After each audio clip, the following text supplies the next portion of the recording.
మాగంటి మురళీమోహన్ గారు Jayabheri group founder. So ఇక్కడ కనుక మనం చూసుకున్నట్లయితే ఈ జైబేరి గ్రూప్ అనేది one of the biggest real estate company in Hyderabad. Even Maganti Muralimohan గారు సైలెంట్ బిలియనీర్ అనమాట. ఇక్కడ కనుక మనం చూసుకున్నట్లయితే చాలా వెంచర్స్ కానీ, చాలా గేటెడ్ కమ్యూనిటీస్ కానీ, చాలా అపార్ట్మెంట్స్ కానీ బిల్డ్ చేసుకుంటూ వచ్చారు. ఫినాన్షియల్ ఇయర్ 24 to 25 కనుక మనం చూసుకున్నట్లయితే దగ్గర 540 crores వరకు టర్న్ ఓవర్ చేశారు. సో జైబేరి గ్రూప్ అనేది కేవలం రియల్ ఎస్టేట్ లోనే కాదు, ఇంకా ఆటోమొబైల్ సెక్టర్ లోనే ఉంది. మారుతి సుజుకి వాళ్ళ డీలర్షిప్ ని తీసుకుంది. మొత్తం అక్రాస్ గా మనం తెలుగు స్టేట్స్ లో కనుక చూసుకున్నట్లయితే 20 అవుట్లెట్స్ కనుక ఉన్నాయి. ఆటోమొబైల్ ఇండస్ట్రీలో మారుతి సుజుకితో టైఅప్ అయ్యి అరీనా కానీ, నెక్సా కానీ, ట్రూవేల్ కానీ మొత్తం రన్ చేస్తున్నారు.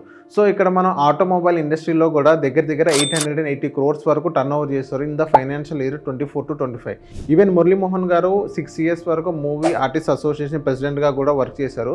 సో ఇక్కడ మనం చూసుకున్నట్లయితే ఓవరాల్ గా జైబేరి గ్రూప్ అనేది ప్యూర్ బిజినెస్ చేస్తుంది. ఏదైనా ఫ్లాట్ అమ్మినా కానీ, ఏదైనా కార్ అమ్మినా కానీ, సో కంప్లీట్ బిజినెస్ చేస్తుంది. ఈ ఇన్ఫర్మేషన్ కనుక మీరు నచ్చితే మాకు ఒకసారి లైక్ కొట్టండి.